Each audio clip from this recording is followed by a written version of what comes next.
Okay mga kapriyon, ito yung continuation ng video ko kanina about LG 2-door no-frost refrigerator na ang problema ay yung supply ng freezer pan. So ang ginawa ko, nagpalusot na lang ako ng wire. Ayan, kung makikita nyo, tago sa likod yan para makakuha ko ng isang linya na live. So binaypas ko na rin yung kanyang door switch. Sira na rin kasi at wala akong makuhang kapalit.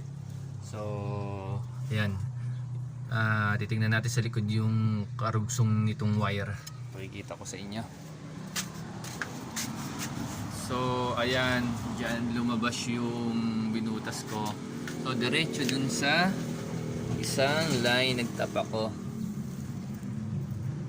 sa blue line. Ayan kasi yung nawawala, or yes, nawawala siya, or mahina yung contact. Okay, testingin ko na to ngayon.